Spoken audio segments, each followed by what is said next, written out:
वो दुर्लभ है, कहते बहुत जन्मों का पुण्य एकत्रित होता है। कोटि जन्म समुच्चय, करोड़ों जन्मों का पुण्य एकत्रित होता है तब श्रीमद् भागवत जी की कथा श्रवण करने के लिए। और श्रीमद् भागवत जी के महात्म्य में एक प्रतिपादन किया कि जिस समय साधक श्रीमद् भागवत जी की कथा श्रवण करने के लिए घर से प्रस्थान कर रहे हैं और उन कांत में श्रीमद् भागवत जी की कथा श्रवण करने के लिए जा रहा हूँ, बस ऐसे बोलते ही भगवान आपके हृदय में विराजमान हो गए।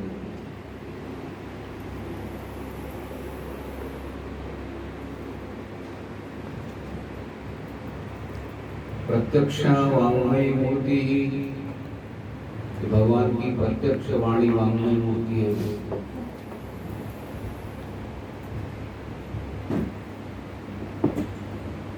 श्रीमद् भागवत जी का दर्शन आप दूर से करते हो, चलकर आकर करते हो तो कहते हो आज पे राजस्व यज्ञ का फल प्राप्त होता है।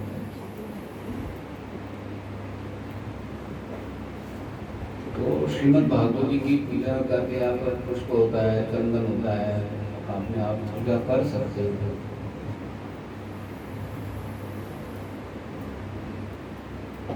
अब श्रीमद् भागवत जी की कथा दोबारा होगी ना, यहाँ पर पुष्प होंगे, चंदन होगा, तो अपने आगे पहले पूजा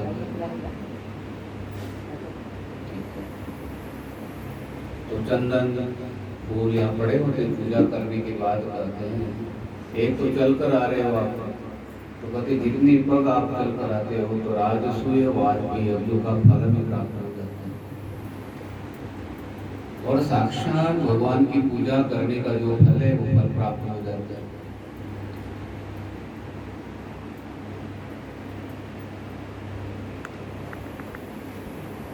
उद्धव जी को भगवान ने कहा, उद्धव मैं हर बार अपने धाम को जाता हूँ, लेकिन इस बार मैं धाम को नहीं जाऊंगा, श्रीमद् भागवत जी में प्रवेश करते रहूंगा। तो भगवान अपने धाम को नहीं गए, अपना तेज कहते भगवान ने श्रीमद् भागवत जी में मतलब प्रवेश किया। जैसे सागर में प्रवेश करते हैं ना, जैसे भागवत सागर है, सागर के अंदर में भगवान प्रवेश। ये जो शंका का समाधान है ना, स्वयं नारायण करते हैं।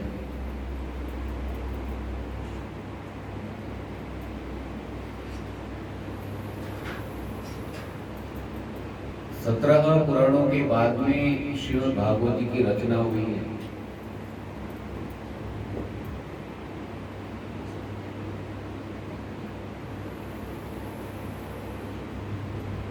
संपूर्ण वेदों का, उपनिषदों का सार श्रीमद् भागवत जी है। हम सारे उपनिषद भी पढ़ सकते हैं। और एग्जाम्पल उदाहरण दिया था कि आम का जो फल है ना, आम वृक्ष का फल वो वृक्ष से अलग होता है। रस तो सारे वृक्ष में, सारे टहनियों में रस भरा पड़ा है, लेकिन आम का जो फल है, वृक्ष का फल है, वो अलग है। और अलग होने से कहते हैं उसमें सारा वृक्ष का जो सार है ना, वो सारा तत्व फल के अंदर है। और वैसे सारा ग्रहण नहीं कर पाओगे। कौन सा उपनिषद पढ़ोगे आप, कैसे पढ़ोगे?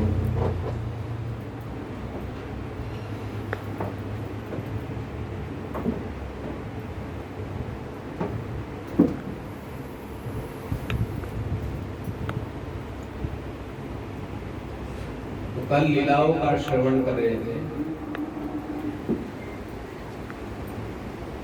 भगवान की लीला में तो ब्रह्मा जी भी मोहित हो गए थे। जिस समय वन भोजन वृक्ष के नीचे भोजन कर रहे थे प्रभु, गौवे बछड़े दूर चरते हुए चले गए और भगवान ने कहा कि आज वृक्ष के नीचे बैठकर हम भोजन करेंगे। भगवान को लगा कि हर दिन ग्वाल वाल है ना, वो अलग अलग भोजन अपने घर का खाते हैं और किसी के घर का भोजन में ज्यादातर पहले लोग अचार के साथ में खाते हैं, अचारी सब्जी है। तो भगवान को लगा अचारी अचार खाते, आज मैं अपने घर का भोजन ना खिलाऊंगा। और भगवान ने राम अवतार में संकल्प किया था कि देवताओं को, ऋषियों को, बंदरों को मैं अपने हाथों से खिलाऊंगा। बंदरों ने शिकायत की, बोले प्रभु इतने हम व्यस्त थे सीता जी के खोज में, हमें सूखा पत्ता भी खाने के लिए नहीं मिला।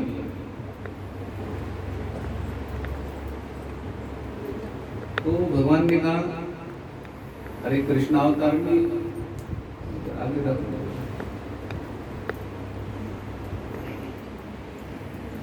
तो कृष्णावतार में मैं आपको अपने हाथों से माखन खिलाऊंगा।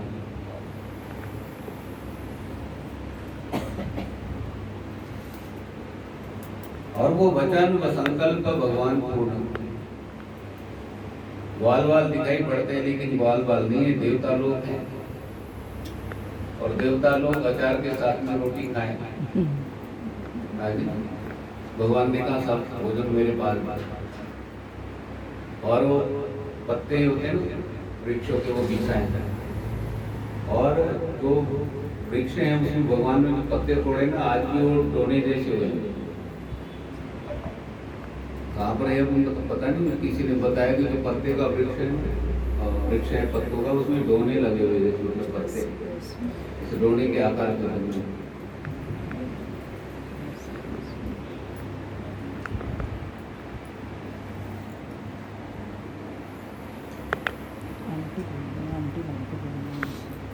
तो राधा जी ने मेहंदी के जो हाथ थे उसमें तालाब में डुबो रहे थे ना, आज भी वो जल कैसा है। हाँ,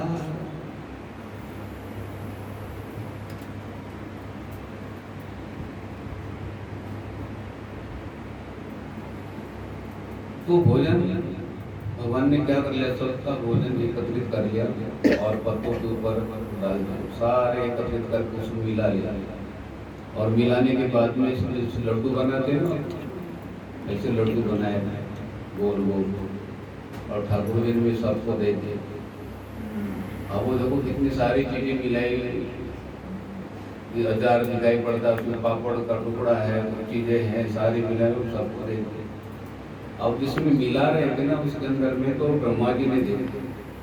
ब्रह्मा जी ने कहा कि मैंने सुना था भी भगवान ने अवतार लिया है, स्वयं नारायण यहाँ पर आए। नारायण को भोजन का कर, खाने पीने का ज्ञान नहीं है, एक साथ में क्या कर लिया,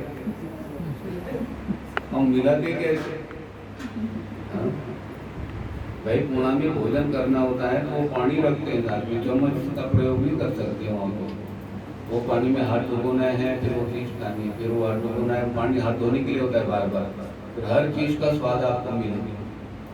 हाँ जी, और किसी को पता नहीं तो उन्होंने पानी पी लिया सारा,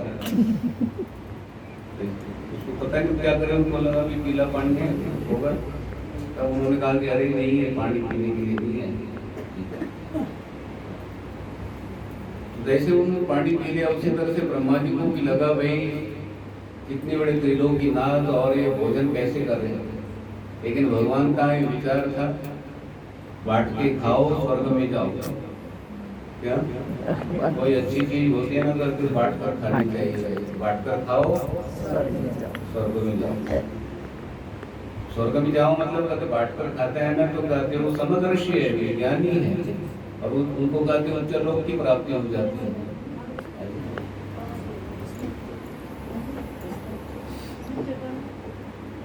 तो जिसमें ब्रह्मा जी विचार कर रहे हैं कि कैसे त्रिलोकीनाथ और भोजन कैसे, और ठाकुर जी ने भी भोजन करना आरंभ किया। तो एक ग्वाल ने कहा लाला बछड़े कितनी दूर गए हुए हैं। तो भगवान ने कहा कि भोजन करते समय भगवान का चिंतन करना चाहिए। तुम बछड़ों का चिंतन करते हो, मैं जाकर लेकर आता हूँ, तुम खाओ और भगवान का चिंतन करो। वो हाथ में लिया और बांसुरी यहाँ पर लगाई हुई है, और भगवान गौ को आवाज लगा रहे हैं, बछड़ों को आवाज लगा रहे हैं।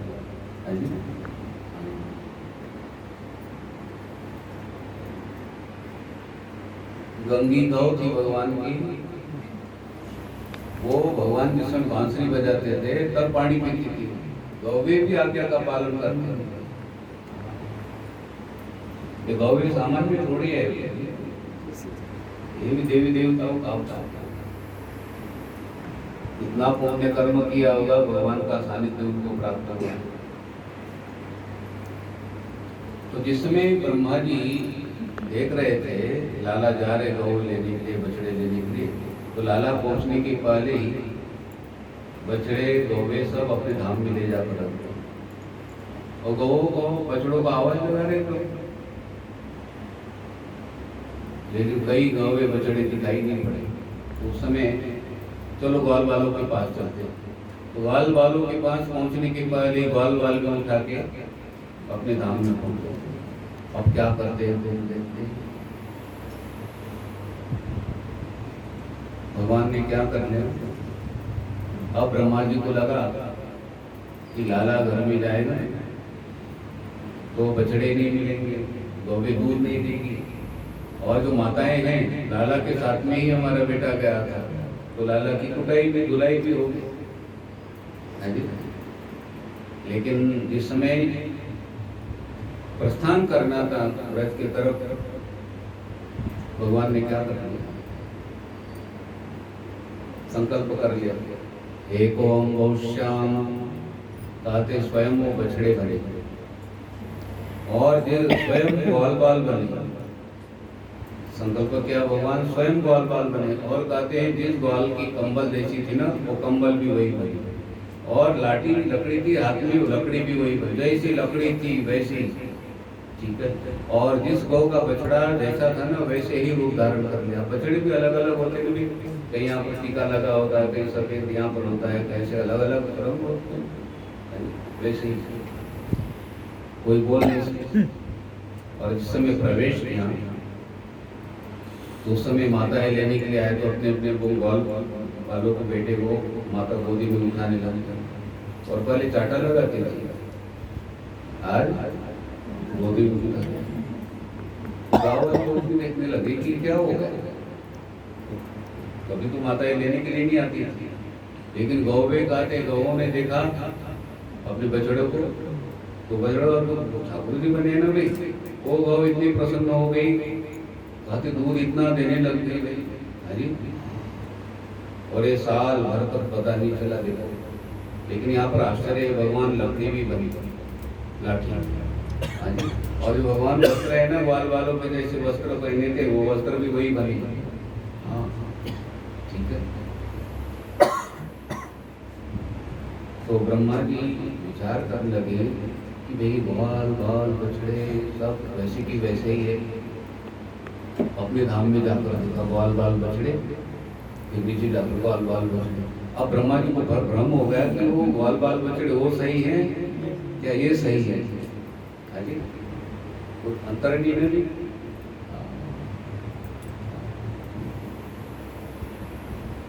कभी कभी पार्किंग में एक्टिव रहते हैं, एक जैसी एक्टिव होती है, उसमें वो चाबी लेकर घूमता रहता है,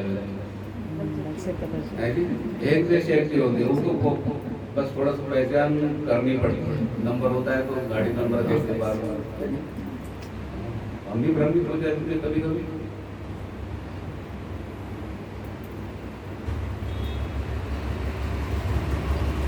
तो दाऊ एक दिन वृक्ष के नीचे बैठे हुए थे, तो बछड़े बड़े आपस में खेल रहे थे, और जो गौ बछड़े को मारती थी ना, वो गौ उत्तपान कराने लगी बछड़े, और जैसे चाटते हैं ना, अपने स्नेह करते हैं बछड़े के साथ में, वो उतना स्नेह, और सारे ग्वाल बाल इतने प्रसन्न।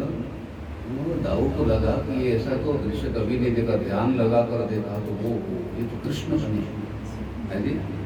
तो भगवान को लाला ये क्या है, अब लाला ने बात बताई नहीं ना, ब्रह्मा जी लेकर गए। हाँ जी, तो उस समय ब्रह्मा जी भी वहां पर पहुंचे, और ब्रह्मा जी ने देखा भी ग्वाल बाल बछड़े वो सही है, ये सही है, और ब्रह्मा जी को तो आश्चर्य लगा, और ब्रह्मा जी ने कहते वहां पर स्तुति की, और कहते प्रणाम की, बोले प्रभु आप कैसे रूप धारण करते हो पता नहीं चलता। भगवान को समझना बड़ा कठिन है भाई, बड़ा कठिन है। मानव जैसा व्यवहार करते हुए को पहचान में नहीं आते, अपने को छुपा के रखते हुए भगवान प्रकट नहीं करते हैं। हाँ जी, हाँ ये टॉपिया होती है ना, हाजमोला आदि टॉपिया, उसको इंग्लिश में इतना लिखा होता है, मैं मुझे अभी तक पता नहीं चला कि क्या लिखा है उसमें। अरे बोलो। और भगवान ने इतना सुंदर एप्पल बनाया, अमरूद बनाए बाय विष्णु, ऐसा लिखा है, कुछ टाइम लगा है। भगवान देखो छुप छुप की चीजें बनाते हैं हमारे लिए, और मैंने बनाया।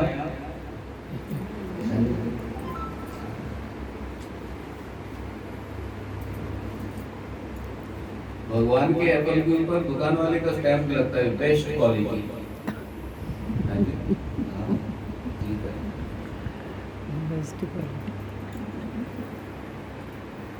देखो भाई वो स्टैम्प लगते हैं ना, उसके ऊपर भी कुछ निशान दिए होते हैं, 3 दिन का बासा है, 4 दिन का बासा है, ऐसा उसके ऊपर स्टैम्प, उसमें हम पहचान करनी पड़ती है। ठीक है,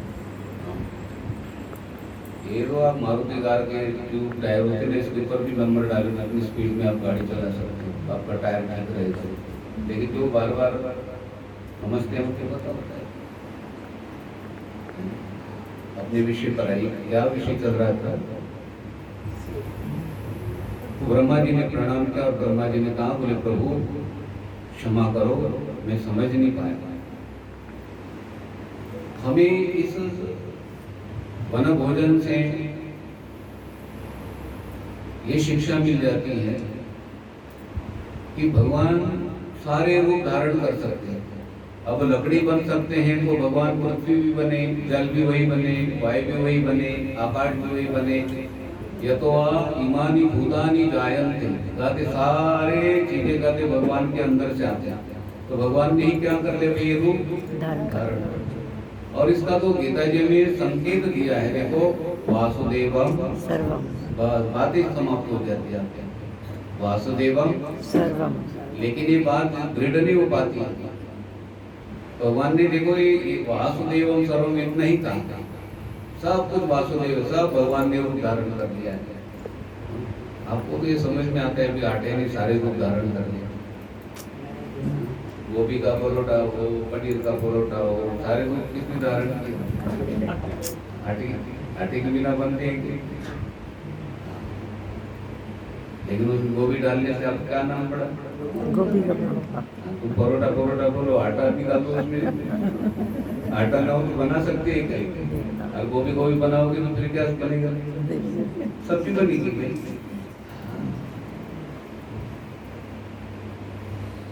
तो गौल वालों की जो लकड़ियाँ लाठियाँ थी वो भी वही बने, कपड़े भी वही बने, ठीक है, बछड़े भी वही बने। बछड़ों को गले में जो पट्टा था ना भाई, वो भी वही बने। मतलब यहाँ से हमें शिक्षा मिल जाती है कि वही भगवान सारे रूप धारण कर सकते हैं।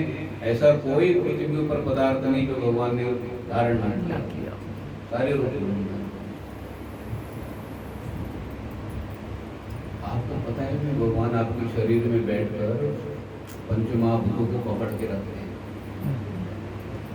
पृथ्वी जल तेज वायु आकाश आपस में विरोध है। पृथ्वी जल के साथ नहीं रहना चाहते हैं, जल अग्नि के साथ नहीं रहना चाहते हैं, विरोध है आपस में, कोई रहना नहीं चाहते। ये तो भागने के लिए तैयार है, लेकिन भगवान ने कहा कि मैं जब तक हूँ तब तक बिखर नहीं सकता। लोहा है, सोना है, सभी अणु परमाणु है, लेकिन उनको कहते हैं भगवान ने पकड़ के रखा।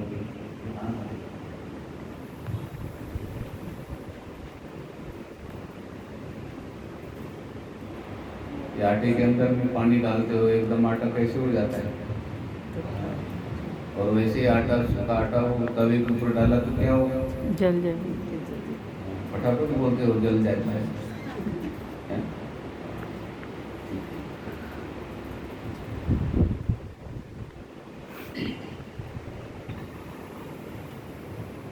आगे वेणु की, प्रणय की, गोपी की, युगल की, भ्रमर की, ये 5 गीत है भाई। मुख्य गीत कितने हैं? 5 गीत।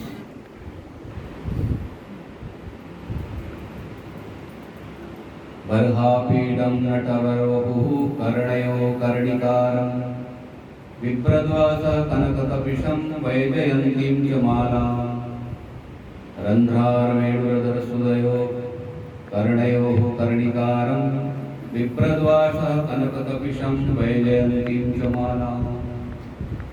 जिसमें भगवान ब्रज में प्रवेश कर रहे थे तो कहते हैं कानों में फूल लगे हुए, मुकुट लगा, वैजयंती माला और बांसुरी बजाते हुए जिसमें प्रवेश कर रहे थे। कैसा दृश्य है!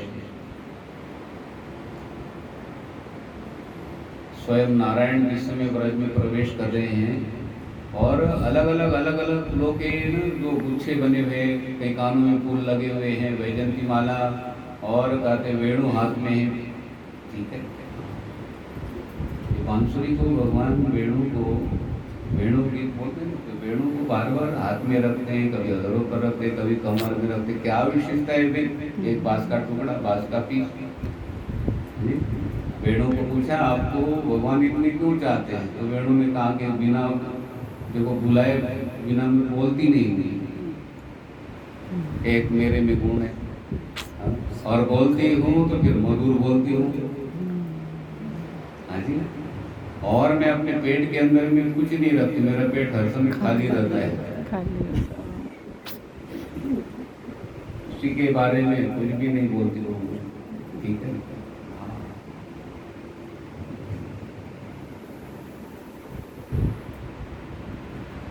ये गुण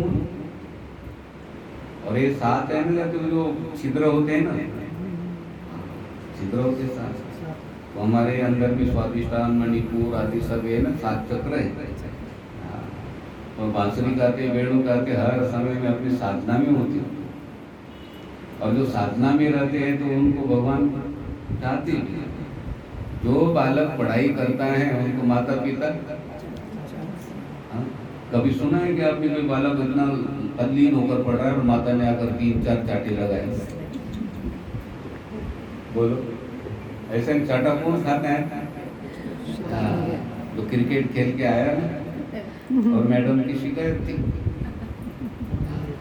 उनको माँ बोलते आओ काजू बादाम का दूध पियो बेटा, बैठ। ऐसा बोलते हैं। वो तो जिस समय दिखाई पड़ता है माँ के आके लाल हो जाते, जो भी हाथ में मिला ताट ताट ताट।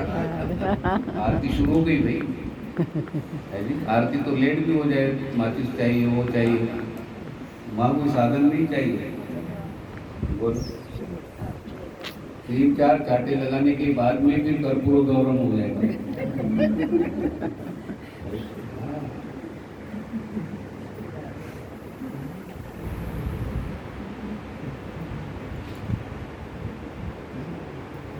अब रासलीला का प्रारंभ हो रहा है।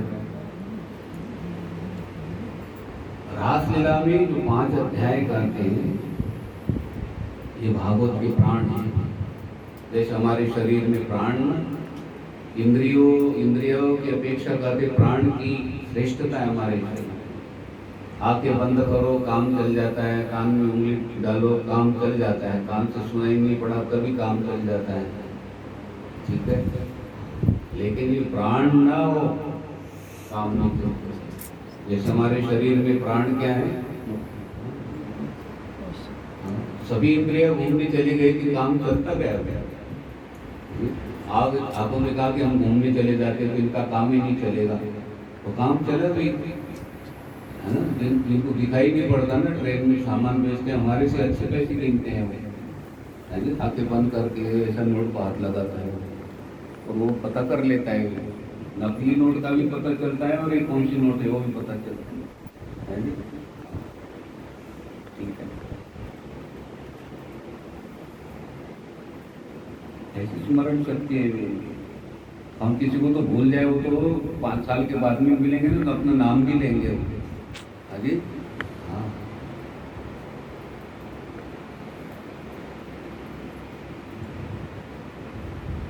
आइए अपने विषय बताइए। रासलीला, ये रास 5 अध्याय 5 अध्याय कहते हैं श्रीमद् भागवत के प्राण। प्राण इसलिए कहा कि रासलीला के माध्यम से हमें ब्रह्म ज्ञान हो जाता है। रासलीला सामान्य नहीं है। जिस रासलीला के अंदर में भगवान शिव जी आते हैं, पार्वती देवी आते हैं, और ये गोपिकाएं सामान्य नहीं है, मैं वर्णन करूंगा अभी। कहते जिस समय रासलीला का समय हुआ, सुखदेव जी महाराज कहते हैं, भगवान अमिता रात्रि शरदोत्फुल्लमुल्लिकाः वीक्षरन्तुं मनश्चक्रे योगमायामुपाश्रितः। कहते शरद ऋतु थी, उसके कारण कहते हैं बेला, चमेली आदि सुगंधित फूल कहते हैं खिलकर महक रहे थे, ऐसा दिव्य वातावरण था। और भगवान ने चीर हरण के समय में गोपिकाओं को कहा था कि एक दिन आप सभी को मैं समय दूंगा, और वो रात्रि, ये रात्रि कौन सी? शरद ऋतु। ये शरद पूर्णिमा भी बोलते हैं ना, शरद ऋतु।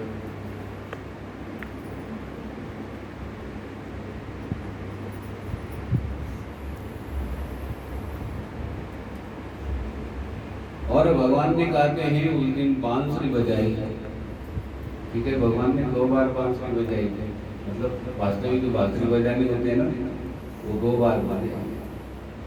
अभी रासलीला के दिन लोग कहते बांसुरी बजाई, और जो जो भगवान के साथ जुड़े हुए गोपिकाएं थी, उन्होंने बांसुरी की आवाज सुनी।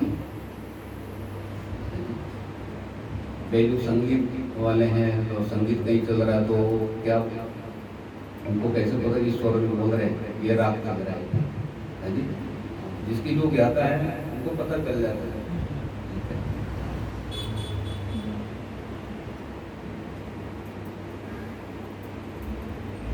पुणे में ना गाने वाले संगीत के बहुत लोग हैं वहाँ, तो उनके बच्चे स्वर में होते भाई, बालक होते हैं ना, सारे गम पर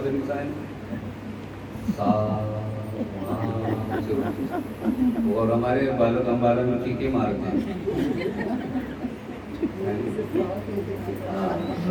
घर भी जाग गया, मोहल्ला भी जाग गया, और माँ की आवाज भी दूसरे मोहल्ले में जाती है। 1000 फॉरेनर होते हैं प्लेटफॉर्म पर, लेकिन उसको आपस में बोलते रहते, कोई आवाज बोलती भाई वहाँ पे। आपको सुना ही पड़ेगा ना, ऐसे ही बोलते हो, फॉरेनर को देखना आप तो कैसे बोलते हो, है जी? बोलते हो फॉरेनर,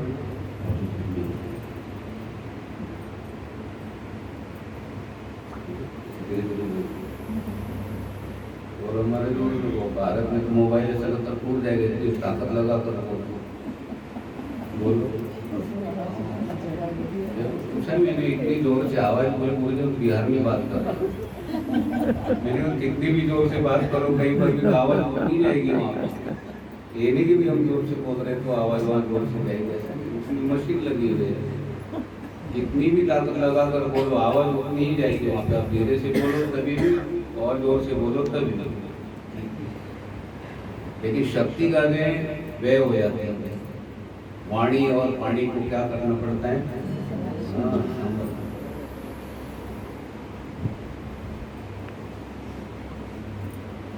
शुरू में तो बहुत कम बोलता था मैं, कुछ लोग काफी परिचित हो गए, बोले गुरु जी की बहू है,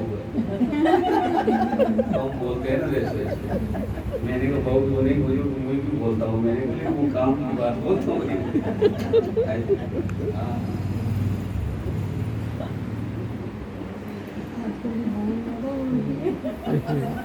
जब गोपिकाओं ने बांसुरी की धूम सुनी, तो कहते हैं कोई गोपियां, एक गोपी दूध दो रही थी, कहते वही पात्र छोड़ दिया गोपी। अच्छा, कुछ गोपिकाओं ने क्या कर दी, चूल्हे के ऊपर दूध रखा था ना उबालने के लिए, तो कहते दूध उबल रहा था और बांसुरी की धूम कान में पड़ी। एक ही बार भगवान ने बांसुरी बजाई भाई वो, और जो साधक गोपियां थी, उनको साधिका थी, उनको वो आवाज सुनाई पड़ी।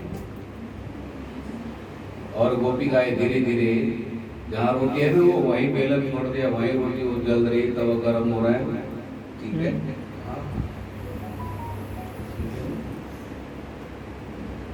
कभी कभी हम भोजन के लिए बैठते हैं ना तो तवा वो गैस चूल्हा बंद करना भूल जाते हैं, वो रोटी की सड़ भी गई, सब हो गया, काम हो गया पूरा, माँ में लगी हुई और बाद में काका रसोई भी चला गया, मम्मी गैस कब से चल रहा है, बोले अच्छा है बंद कर दी जल्दी। अब ये भी नहीं बोल सकते इतनी देर से चल रही है। वैसे भी सर गोपिकाओं के आप भी लोग गोपिकाएं बोल जाता है व्यक्ति, भाई गोपिकाओं ने क्या बांसुरी की धुन सुनी है तो वो चल पड़ेगी।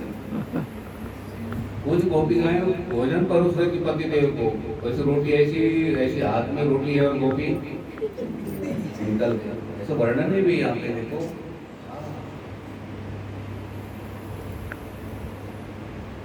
सूक्ष्म पति कहते भगवान पति देव की सेवा कर रहे थे, मतलब रोटी परोस रही थी, रोटी का हाथ में है, गोपी निकल गया।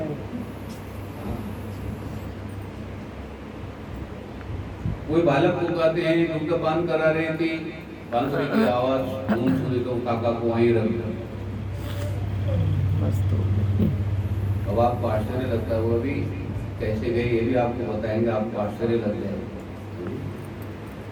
जब वो भगवान के पास पहुंची, अंधेरी रात, वो रात्रि का पूर्णिमा की रात है, और समय भगवान ने कहा तावारे माणाः पतिभिः पितृभिः भ्रातृबन्धुभिः गोविंदा परितात्मानो न निवर्वन्त मोहिताः। बड़े गोपिकाओं, पिता, पतियों ने, भाइयों ने, बंधुओं ने, किसी ने आपको रोका नहीं। आप इतनी रात्रि में आए हो, 12 बजे का समय है और इतने जंगल में आए हो, रास्ते में शेर, भालू, सारे हिंसक प्राणी 12 बजे के बाद घूमते भाई जंगल वन में, कभी भी जाते 12 बजे के बाद में नहीं जाना चाहिए।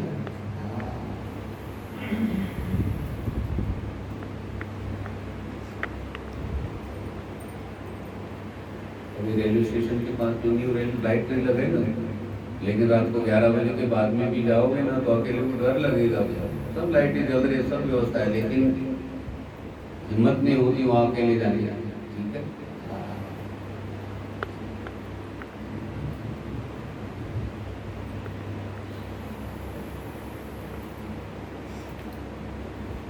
लेकिन प्रभु किसी ने हमें रोकने का तो प्रयास किया है, लेकिन गोविंदा परतात्मानो कहते गोविंद बांसुरी जिसको हम बजाएंगे तो हमारे जो मन है, हमारे मन का क्या कर लिया, हरण कर लिया। क्या कर लिया है,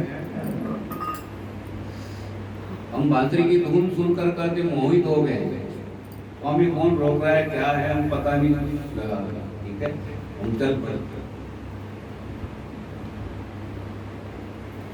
अब कैसे चल पड़ी है, तमेव परमात्मानं जार बुद्ध्या संगताः जहुर्गणमयं देहं सद्य रक्षीण बंधनाः। कहते जो गोपिकाएं गई ना, इस शरीर से नहीं गई है। अब यहाँ पर रास्ते खोल दिया। कभी कभी आप जैसे गोपिकाएं घर में ना, वैसी गोपी घर में है, लेकिन एक रूप से कहते गोपी वो कैसा शरीर है, कहते हैं अप्राकृत शरीर से चली गई। अप्राकृत शरीर से चली गई और वहां प्राकृत शरीर दिखाई पड़ रहा है। जहुर्गणमयं देहं सद्य प्रक्षीण बंधनाः। जो गुणमय शरीर है, कहते तीनों गुणों का बना हुआ शरीर, उसका त्याग करके गई। यहाँ सुखदेव जी महाराज जी ने रहस्य खोल दिया थे। पतिदेव को तो गोपी दिखाई पड़ रही है, घर में गई जैसे गोपी वैसे दिखाई पड़ रहे, सारा काम दिखाई पड़ रहा है, लेकिन गोपिकाएं कैसी गई, कहते हैं जहुर्गणमयं देहं सद्य प्रक्षीण बंधनाः। कहते हैं एक गुणमय शरीर जो है इसका त्याग करके गई, मतलब तीनों गुणों से परे ऊपर उठ गई। और अप्राकृत शरीर से गई, कहते हैं कैसे, अप्राकृत शरीर मतलब भावनात्मक शरीर से गई। कैसे, तो भावनात्मक शरीर से जाओगे ना तो कोई भी रोक नहीं सकता। अब अपना मन कहते बैठे बैठे वृंदावन चला घर से, क्या आप रास्ते पर हो, बगीचे में सैर कर रहे हो, और आपका मन भाव, ठीक है ना, आपका मन वृंदावन चला गया, तो आपके मन को कोई रोक सकता है क्या, बोलो। और कितनी देर लगी आपको वृंदावन पहुंचने में? कुछ भी नहीं। जितनी जल्दी आप मन से पहुंच सकते हो इतनी जल्दी आप हाँ, वैसे नहीं पहुंच कहीं नहीं पहुंच सकते।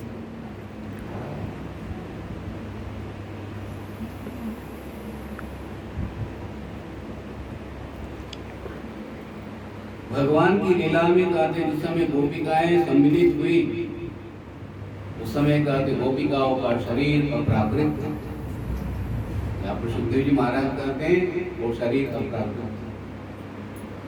रास लीला को समझ गए ना तो कहते हमने ब्रह्म ज्ञान प्राप्त कर लिया है। अब हमें पता चला कि भी गोपिकाएं कैसी गई, भावनात्मक शरीर से गई, अप्राकृत शरीर से गई। भाव का शरीर नहीं होता है, वृंदावन में जाते लोग वो शरीर नहीं होता है। मन से।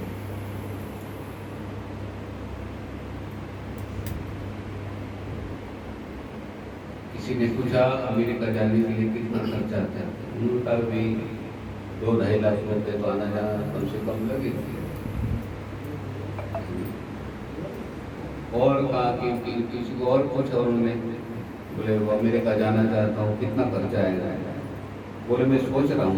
बोले सोचने का क्या खर्चा आता है? फिर जाओगे तब खर्चा आएगा ना। उसी तरह भगवान के पास आप पहुंचते हो, वृंदावन मन के द्वारा पहुंचते, कोई खर्चा होता है क्या हमारे?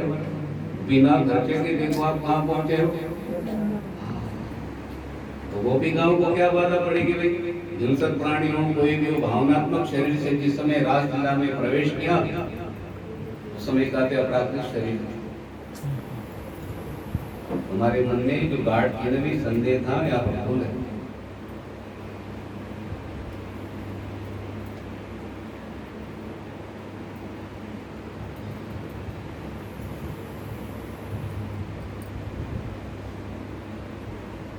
कामं क्रोधं भयं स्नेहं ऐक्यं सौहृदमेव च नित्यहरो विदधतो यान्ति तन्मयतां हिते। कहते हैं भगवान के साथ क्रोध से जुड़ जाओ, भय से जुड़ जाओ, स्नेह से जुड़ जाओ, भाई सौहृद अपना नाता मान के जुड़ जाओ। कहते किसी न किसी भाव से क्या है जुड़ जाओ।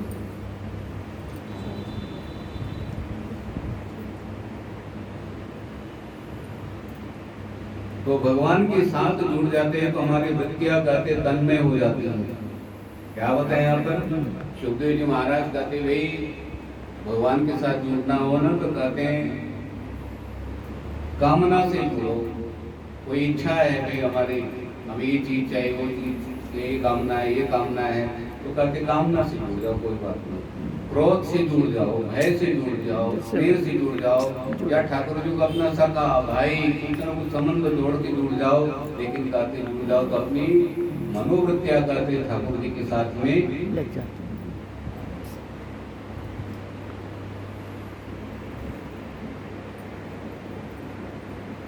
और इसलिए गोपिकाओं की वृत्तियां कहते हैं भगवतमय हो गई। क्या भगवान के साथ जोड़ते हुए वृत्ति तो कैसी हो गई? भगवतमय हो गई। और भरत राजा की हिरण के साथ जुड़ गई, हिरणमय हो गई। हाँ, हिरणमय।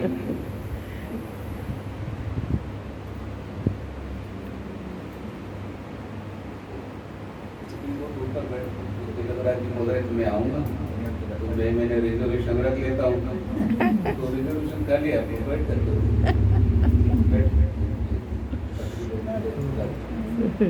अपनी टीटी हो ना सीट दे दिए, कैंसिल कर दिया, आ गया दे देंगे। ठीक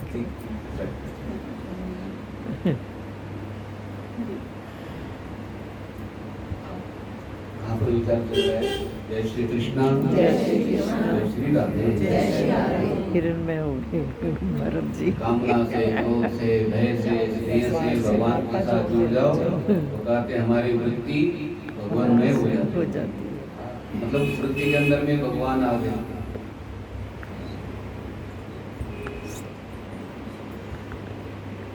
क्योंकि योगेश्वरों के भी योगेश्वर हैं कृष्ण, किनके? योगेश्वरों के भी योगेश्वर है। और कैसे हैं? कहते वो अजन्मा है, उनका जन्म नहीं होता। भगवान का भी शरीर अपराकृत, गोपिकाओं का भी शरीर अपराकृत। हाँ, ये रहस्य सुन लेने के बाद कहते साधक के अंदर में डाउट नहीं रहता। और भगवान ने कहा कि इतनी स्तुति आप कर रहे हो और अपनी सारी वृत्तियों को आपने जोड़ लिया, इसी भावना से जोड़ दिया। गोपिकाओं को कहा कि मैं आपका स्वागत करता हूँ। अब भगवान क्या बोल रहे हैं? आपका स्वागत हो गई, घरदार सारा त्याग करके छोड़कर आए हैं। अब भगवान बोल रहे हैं आपका स्वागत करता हूँ। तो भगवान ने पहले परीक्षा ली ना, आप घड़ा लेते तो घड़े की भी क्या करनी पड़ती है? चेक करना। हाँ, गुलाल को पूछते इसमें पानी तो नहीं निकलता है, बोले पढ़ के दिखाता हूँ। हाँ जी, हाँ ठीक है। वो घड़ा भी है ना, बजा के लेते नहीं, ऊपर से देखेंगे नीचे से देखेंगे, टूटा हुआ तो नहीं है। घड़ा कितने का है? 4000 कहते 5000 कहते, 100-150 जो भी हो। मेरी कहानी का अगर परीक्षा करते हैं, मैंने हर चीज की परीक्षा कर रहे थे। तो भगवान ने भी कहा भाई मैं रात को आए तो थोड़ा गोपिकाओं को पूछूं। तो उन्होंने कहा हमें कोई रोक नहीं पाए, प्रभु हमारा मन आप में लगा है और हमने सब त्याग करके हम यहाँ पर आए हैं। ठीक है,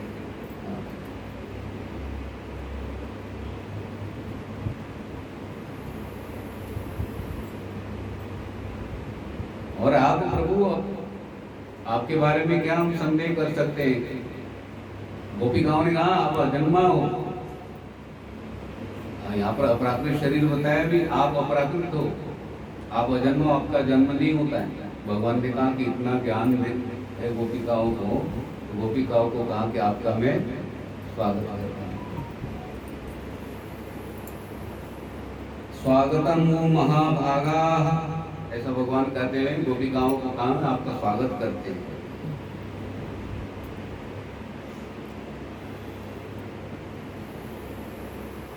तो रासलीला के लिए तैयार हुई सभी गोपिकाएं गोल गोल खड़े हो गए ना। अब रासलीला शुरू होने वाली है। देखिए नालियाँ बाज आ गई। पंखे की रासलीला चल रही है।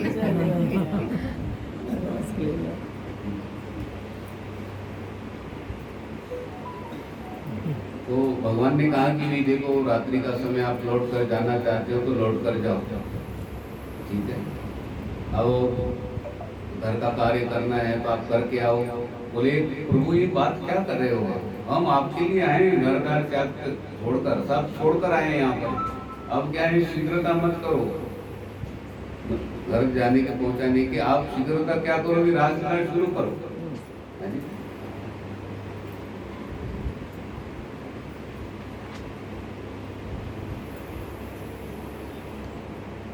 भगवान ने प्रश्न किए 10 श्लोकों में और गोपिकाओं ने 11 श्लोकों में उत्तर दिए।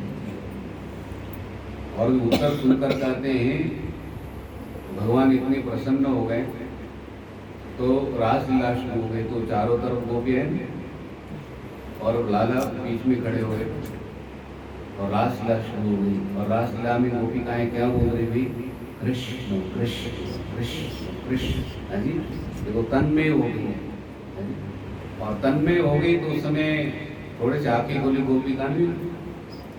गोपी ने आंखें खोली तो उनको ये भाव हो गया कि कृष्ण हमारे साथ होते, कृष्ण हमारे साथ होते। कृष्ण तो बीच में खड़े हैं ना।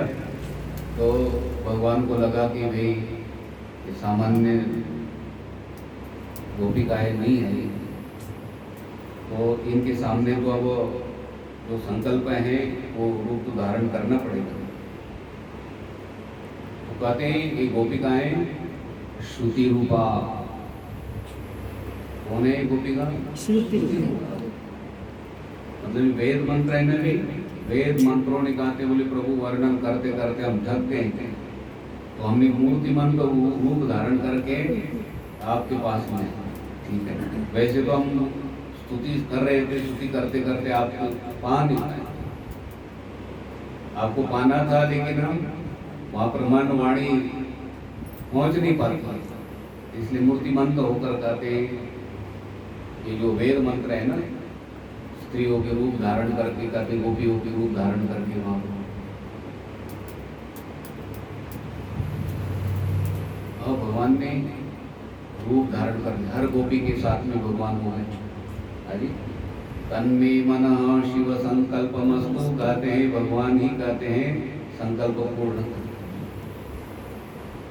वो सत्संकल्प होता है ना, सत्संकल्प को भगवान पूर्ण कराते हैं। जो असत संकल्प होगा, रावण का क्या संकल्प था?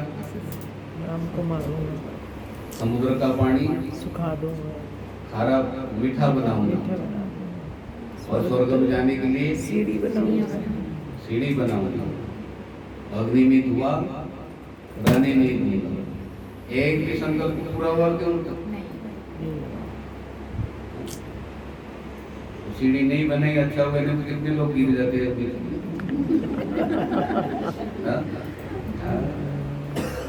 हम तो वैष्णवी यात्रा में बीच में से शॉर्टकट रास्ता सीढ़ी आए ना, हाँ, तो उस समय सीढ़ी चढ़ते समय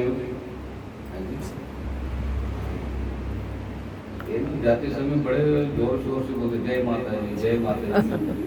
लकड़ी हाथ में होते हैं और बड़े शोर से जब आते समय लकड़ी फेंक देता है, उससे भी है ना माता का मंदिर कितनी दूर है। सीढ़ी लाते जाते समय जय माता दी। भगवान, इससे बड़ा भक्त कोई नहीं होगा ऐसा लगता है। आते समय अब गुमसुम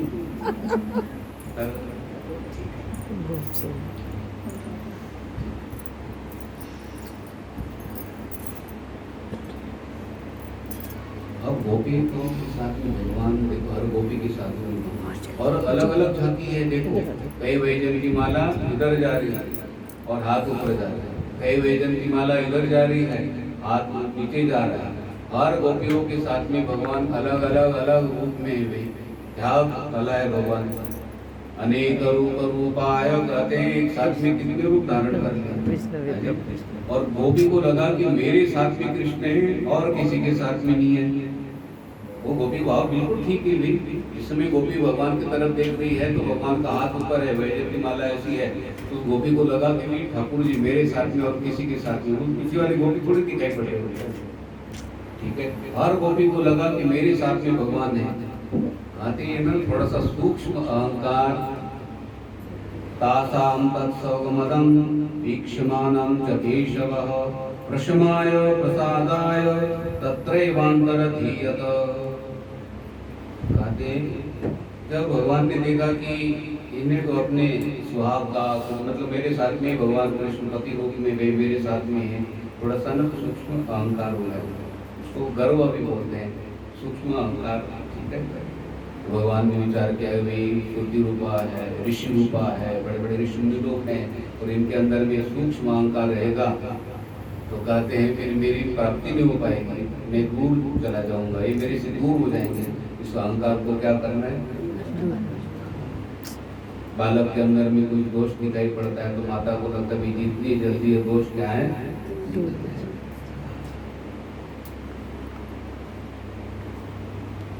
तासां तत्सवमदं वीक्षमानं च केशवः प्रशमाय प्रसादाय तत्रैवान्तरधीयत। जिस समय ऐसा गर्व हुआ, सूक्ष्म अहंकार हुआ तो भगवान कहते गोपियों के बीच में से अंतर्धान हो गए।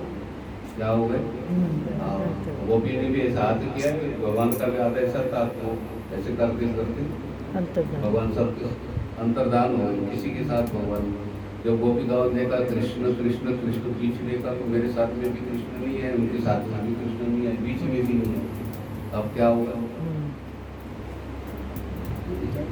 जो बालक कमरे में सोया हो, छोटा बालक, उसको माँ न दिखाई पड़े, पिता न दिखाई पड़े, कोई न दिखाई पड़े, नींद से उठे माँ चाहिए उसको और ना दिखाई पड़े तो क्या होगा? रोने लगता है, रोने लगता है और माँ माँ पुकारता है। और इतना रोएगा जब तक माँ न मिले और उस बालक को खिलौना देना, खिलौना भी चाहिए नहीं, क्या चाहिए भाई? माँ चाहिए। और भक्त के बीच में से कहते हैं भगवान का प्रदान हो जाए। गोपी और रासलीला चल रही भी, इतनी रासलीला तल्लीन होकर चल रही है, गोपी का तन्मय हो गई है और बीच में ठाकुर जी नहीं, जिसमें पता चला भगवान क्या हाल हो गई विरह में। गोपी गीत आएगा। विरह में गोपिकाओं की दशा बताई गई। जिस समय गोपिकाओं को लगा कि भाई भगवान दिखाई नहीं पड़ रहे, क्या करें भाई, कहाँ गए, तो कहते हैं वृक्ष को पूछने लगे। वृक्षों को पूछे ना, हे पीपल, हे पाकर, हे बरगद, ये पीपलों के नाम है ना, वृक्षों के नाम है ना। हे पीपल, जैसे पीपल है ना लगा हुआ, पीपल के पास में गए आपकी पूजा करते हैं लोग, तो आपको तो पता ही हो। हे पीपल, हे पाकर, हे बरगद, आपने नंदन नंदन श्याम सुंदर को देखा है? विरह होता है ना, विरह में भी कुछ पता नहीं चलता है।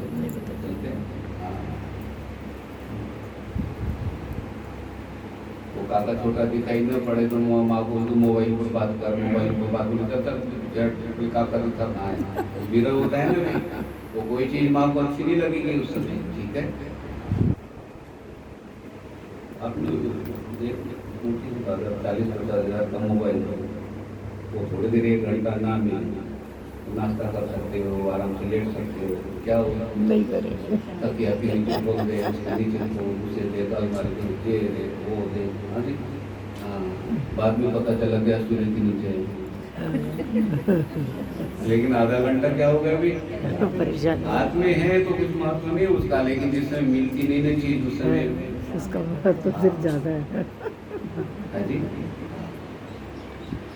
ये 80,000 की सोने की चैन है, वो पास में वो गले में कोई महत्व नहीं लगता उतना, वो काका को खेलने के लिए दे, वो भी खेल रहे। और सवेरे का समय, वो डस्टबिन ना वो लाकर रखा था, कूड़े वाला आएगा तो जल्दी जल्दी निकल जाता है।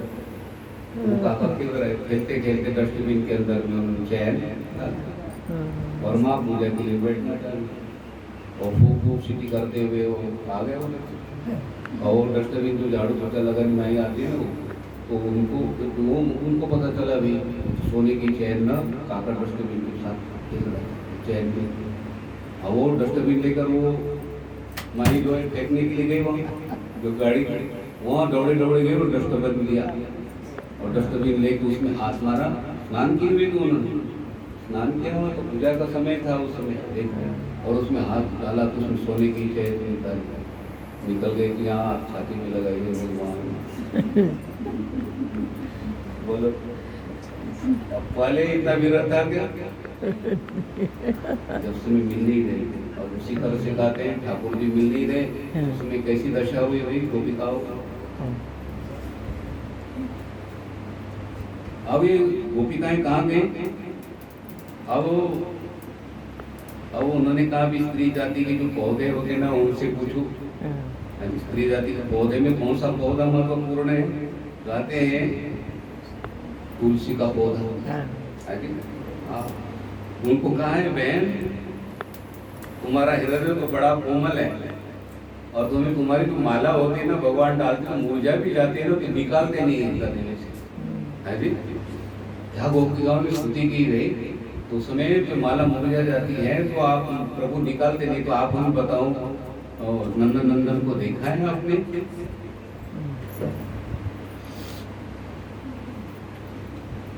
ये विरह दशा है।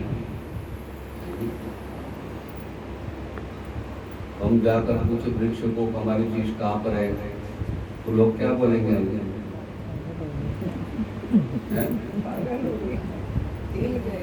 भाई राम जी ने कहा सीते कहाँ हो, छोटे वृक्ष को, सब वृक्ष को जंगल में पूछ रहे थे, और पार्वती देवी ने कहा कि देखो वृक्ष को पूछ रहे हैं, सच्चिदानंद नहीं हो सकते, भ्रम हो गए कि नहीं पार्वती देवी से?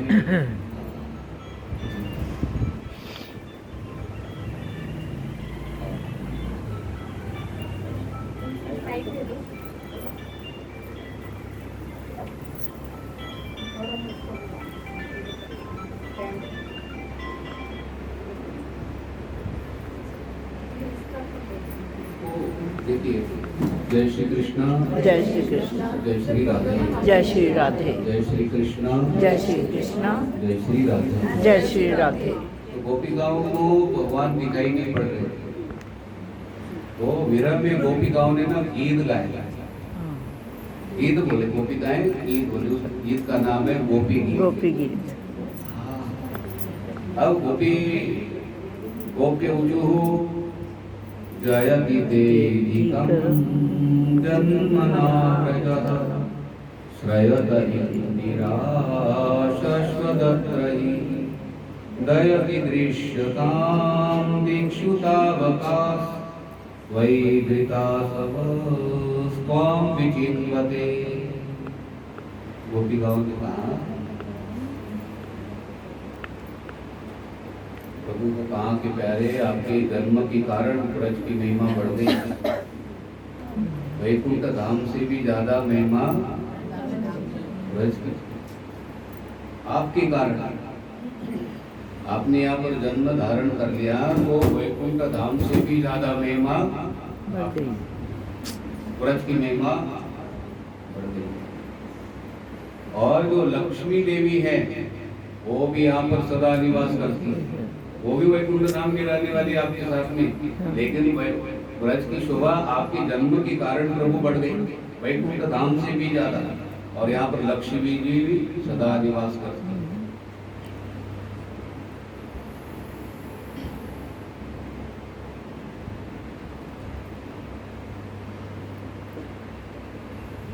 और ये तुम्हारी गोपियां जो भगवान को बोल रही कि आपकी गोपियों ने सारा त्याग कर दिया और आपके चरणों का ध्यान कर रही है, आपको ढूंढ रही है, ठीक है।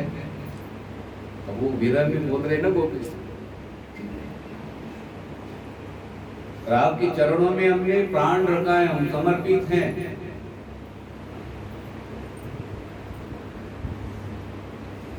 न खलु गोपिका नंदनो भवान अखिल देहिनां अंतरात्मदृक् विघ्न सार्थिको विश्वगुप्तये सकउदेयवान सात्वतांकुले। गोपिकाओं ने कहा, तुम केवल यशोदानंदनी नहीं हो। अब देखो व्यापकता कैसी गोपिकाएं व्यापक बता रही है। तुम नंदनंदनी ना हो, नंद बाबा के पुत्र नहीं हो, यशोदा मैया के पुत्र नहीं हो, तुम तो प्रभु समस्त शरीरों में हृदयों में रहने वाले, समस्त शरीरों के हृदयों में रहने वाले आप हो, सबके अंतर्यामी हो और सबके साक्षी हो प्रभु। क्या जितने भी शरीरधारी है ना, समस्त शरीरधारियों के हृदय में रहने वाले आप हो।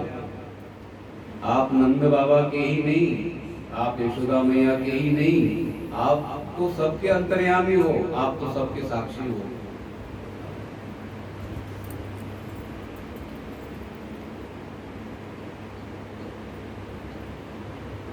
और आपने ब्रह्मा जी की प्रार्थना के अनुसार रक्षा के लिए अवतार लिया है। ब्रह्मा जी ने कहा, बोले प्रभु पृथ्वी के ऊपर बहुत भार बढ़ रहा है। ब्रह्मा जी ने प्रार्थना की, उनकी प्रार्थना के कारण आपका यहाँ पर आए हो, संसार की रक्षा करने के लिए आप यहाँ पर आए हो। ब्रह्मा जी ने प्रार्थना की है। आप यशोदानंदन नहीं, नंद बाबा के ही पुत्र नहीं हो, आप तो सबके अंतर्यामी हो। इतनी बड़ी बात की गोपिकाओं ने, मतलब सर्वस्व चाह सन्निवेश। हाँ, वेदांत बोल रही भाई, सबके हृदय में। ये दीपावली के दिन लड़ियां जलती है, कितनी चमकती है भी। हाँ, तो लड़ी ने कहा कि बिजली है तब चमक रहे। सब लड़ियों की कीमत किसके कारण? बिजली के कारण। हाँ, और दीपावली के दिन बिजली चली जाने के बाद में लड़ियां कैसे लगती है? ठीक है, तब लड़ियों को पता चला कि भाई बिजली चली गई, हमारी कोई कीमत नहीं है अभी। लड़ियां चमकती नहीं भी ऐसी अलग अलग प्रकार की, ऐसे लगता है वो भाग दौड़ रही है कहीं, किंतु रास्ते जैसे लगते है ना वो। किसके कारण? बिजली के कारण। बिजली न बिजली अंतर्धान हो गई, बिजली चली गई, क्या होता है? सुनापन। ये पंखा है कितना घूम रहा है, बढ़िया। बिजली जाने के बाद हाथ पैर पहले देता है भैया।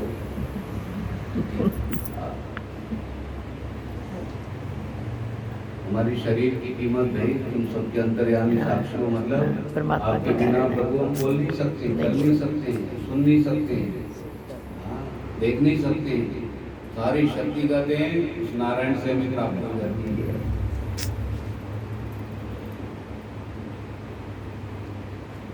और प्रभु मिल नहीं रहे तो गोपिकाओं ने लास्ट में कहा तव कथामृतं तप्त जीवनम कविभिरीडितं कल्मषापः श्रवणमंगलं श्रीमदाततं भुवि गृह्णन्ति ते भूरिदा जनाः। बोले प्रभु तुम्हारी लीला कथा अमृत स्वरूप है। आपकी कथा कैसी है? अमृत स्वरूप है। वो तो स्वर्ग का अमृत पुण्य क्षीण करता है और आप कथा अमृत क्या करता है? भी पुण्य को बढ़ाता है। देखो स्वर्ग का अमृत पीने के बाद में राग द्वेष नहीं जाते भाई, राग द्वेष नहीं जाते। अब इंद्र देवता कितना अमृत पीते हैं लेकिन राग द्वेष बना रहता भी। और ये कथामृत लीला कथामृत कहते हैं श्रवण करें, इसका पान करें तो कहते सारी चीजें कहते निकल जाती है। तो इसको स्थित प्रज्ञ पुरुष बोलते हैं, ज्ञानी पुरुष बोलते हैं दूसरे अध्याय में। दुखेषु उद्विग्नमनाः सुखेषु विगतस्पृहः वीतरागभयोक्रोधः स्थितधीर् मुनिरुच्यते।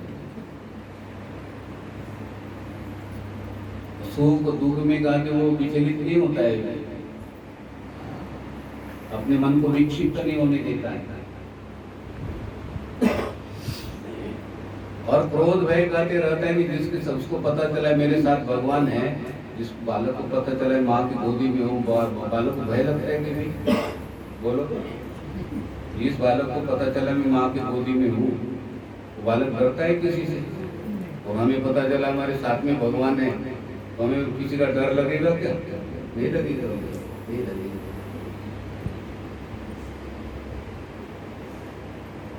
कवि और बड़े बड़े ऋषियों ने कहा वे आपकी कथा कैसी है प्रभु? अमृत स्वरूप और कलमश को दूर करने वाली। कलमश मतलब पाप। हाँ, जैसे आप कथा में बैठते हो, कथा श्रवण करने के लिए बैठते हो, भगवान को बोलना नहीं पड़ता भी हमारे पापों को निवृत्त करो, पर भगवान आते और आपके पाप कर्मों को। हाँ, संसार के अंदर में ऐसा कोई व्यक्ति भी बिना बोले काम करता रहता है। बोलो, आपके घर में प्लम्बर आता है तो हम मन से ही आ गए और काम शुरू कर दिया, तो बहन फोन करके करके थक जाती है। तो टाइल लगाने का समय आधी टाइल लगा देता है और आधे में 2 दिन की छुट्टी, तो बहन थोड़ा साफ करते रहती है। फिर बुलाया तो बोले अब जाओ ना, वो 2-3 छुट्टी और उधर वाला काम करके आता है। बोलो कितना बजे? और प्रभु क्या करते हैं भाई? इसमें आप कथा में बैठे हो उस समय कहते आपके पाप कर्मों को निवृत्त करते। श्रवण मंगलम श्रीमदाततं कहते हैं श्रवण मात्र से कहते हैं परम मंगल और परम कल्याण का दान करती है कथा। क्या? जब से वे कथा श्रवण करते हो तो कहते हैं परम मंगल और कल्याण का दान करते करते अपने तो कल्याण का मतलब हमारा कल्याण हो जाता है। कल्याण मतलब 84 लाख जन्मों का चक्र नहीं। पुनरपि जननम पुनरपि मरणम पुनरपि जननी जठरे शयनम यह संसारे के संसारे पुनः पुनः जन्म लेना। ठीक है, 84 लाख जन्मों में जाना बोलना आसान है लेकिन एक जन्म में कितना कष्ट है भाई? हाँ जी, एक जन्म में कितना कष्ट है पता है आपको? वैष्णो देवी की यात्रा की हमने, जो घोड़े खड़े रहते ना वहाँ पे उनको चढ़ाई के लिए घोड़े का नंबर लगता है। हाँ जी, वो मासूम लगते हुए जो वो ऊपर जाना है सवारी लेकर, तो घोड़े के लिए उसके मैंने नाक के ऊपर हाथ रखा, वो घोड़ा खुश हो गया। हाँ जी, अब वो देखो कितनी यात्रा करता है। एक घोड़े के शरीर में देखो पहले से चढ़ाई, ऊपर व्यक्ति बैठा है, ऊपर चाबुक मारता है, चढ़ाई आती है ना, चाबुक मारता है, पूंछ को भी मोड़ देता है, वैसा मोड़ता है पूंछ को भी। और वो भारी व्यक्ति होता है ना, उसको लेकर चल रहा है।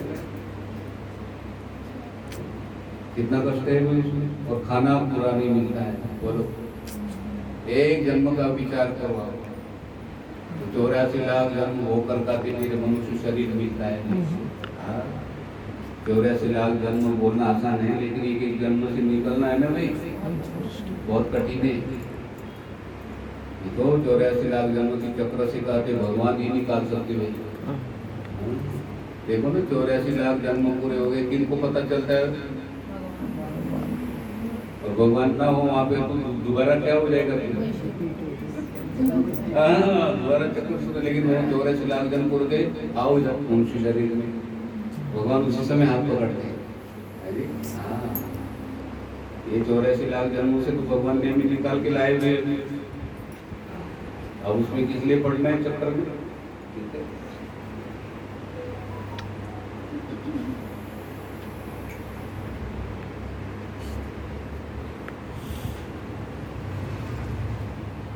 तो विषय काम पर चल रहा था। हाँ, तुम्हारी कथा का दान करते हैं प्रभु, वास्तव में भूलोक में ही, ये कथा का दान जो है भूलोक में ही मिलता है।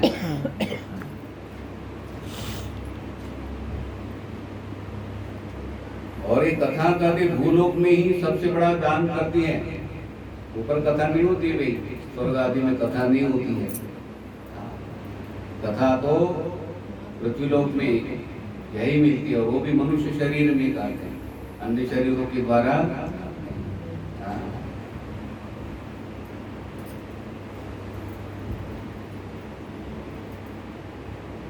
किसी भी प्राणी को पूछो ना, आप कैसे हो, ठीक हो, वो देखता है ऐसा। आप बोलो किसी प्राणी को, तो वो देखता है, उसको समझ में नहीं आता है, तो बोल नहीं सकता प्राणी।